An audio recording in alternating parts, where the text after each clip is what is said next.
Welcome to the Desert Caballeros Western Museum. We're going to take a tour of our historic exhibitions.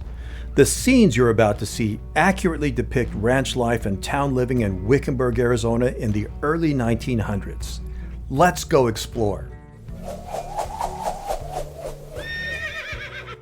Making a living, work on the ranch. Ranching involved much more than raising cattle and sheep. Like the ranch depicted here, many of the homesteads in the Wickenburg area were small family operations.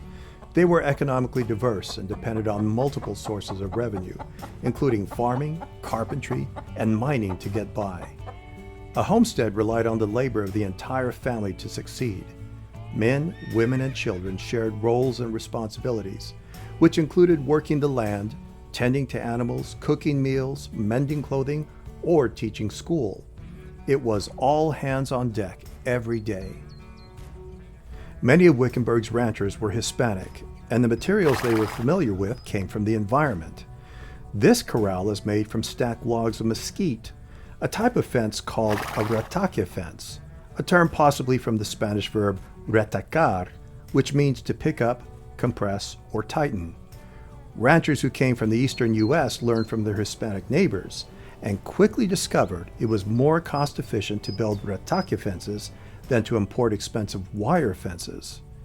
Children were told to stay off the fence because of the spiders, scorpions, and snakes who would make their home in the mesquite logs. An unbranded calf is someone else's calf.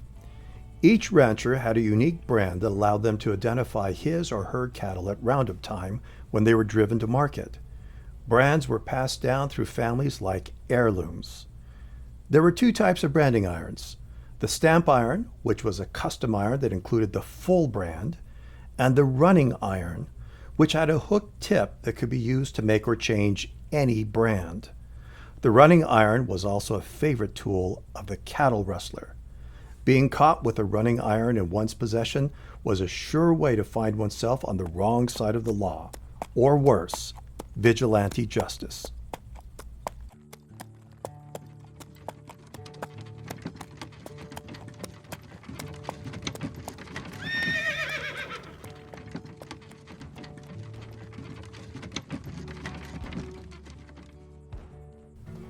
The chuck wagon, where the cook was king.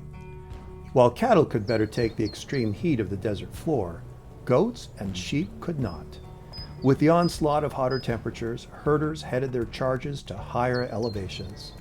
A public trail for driving the animals, known as a stock driveway, stretched from the Phoenix area through Wickenburg and as far as Williams. The herds returned to the desert floor as cold weather descended on the high country. The chuck wagon was used to transport food and supplies for trail crews and cattle drives, and served as the cowboy cook's home on long trail drives. The chuck wagon cook was second in the chain of command only to the trail boss, because the morale and teamwork of the group depended upon his culinary skills. The cook's tools of choice were the Dutch oven, a cast iron pot with legs and a rimmed lid, and the coffee pot. They could always be found at the campfire.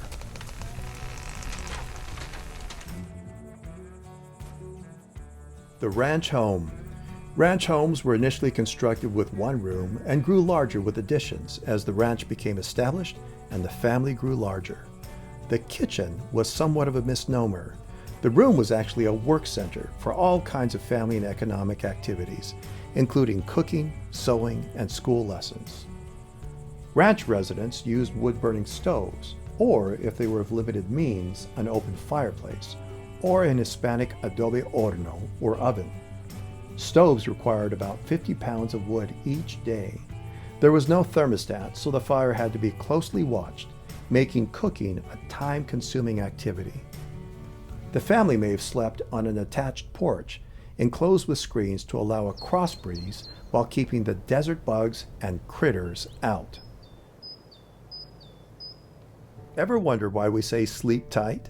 In the 1800s and early 1900s, mattresses were held on bed frames using a woven rope design.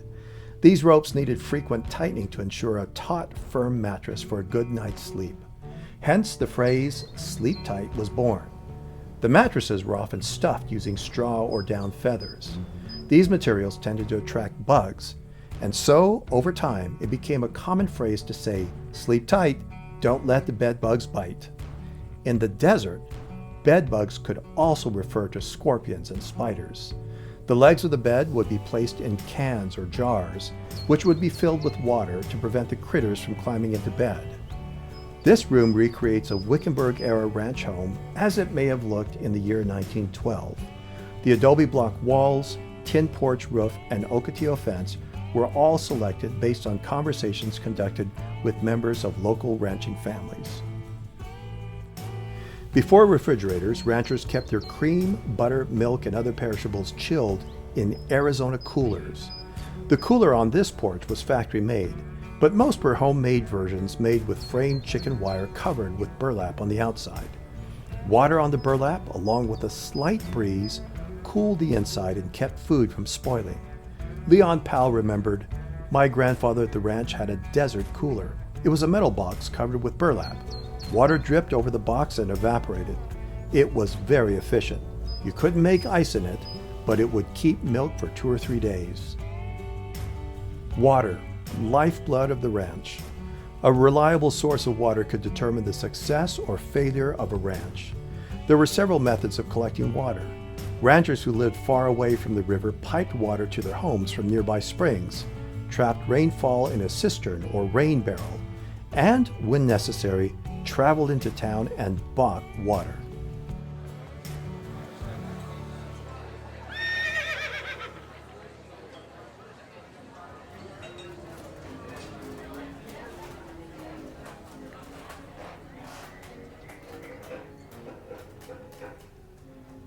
Well, hello there. I didn't hear you come in. Welcome to Brayton Commercial Company, the best general store around. The Brayton Commercial Company, located on the present site of the museum, opened in 1906. Their advertisements carried this notice: "We have everything from dynamite to diapers and hair to hairpins." The store was also a banking center for the community, purchasing gold nuggets, granting loans, and extending credit to miners, cattle ranchers, and sheep herders.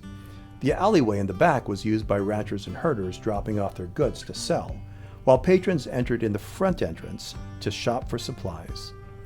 Brayton's closed in the 1960s. The building then housed the new Desert Caballeros Western Museum. The original building burned down in a fire in 1972 and was rebuilt on this spot, reopening in 1975.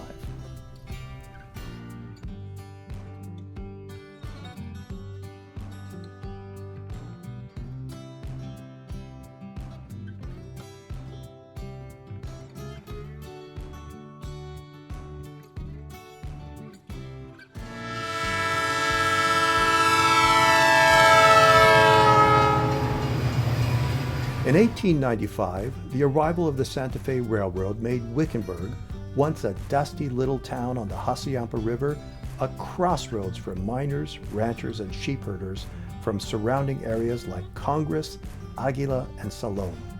They came to conduct business, shop for supplies, attend church, and kick up their boots after a long week of work. By the time of Arizona's statehood in 1912, Wickenburg was a regional center for commerce, transportation, and even tourism. Hyder Brothers Livery. Before paved roads arrived in Wickenburg, horses were the most reliable form of transportation. Liveries such as Hyder's Livery contracted horses and stagecoaches, allowing businessmen and tourists to travel between Wickenburg and Phoenix or outlying communities such as Ehrenberg, Aguila, or Salome. Later, as the Arizona Highway Department paved the roads to and from Wickenburg, stagecoaches transitioned from horse-drawn carriages to automobiles.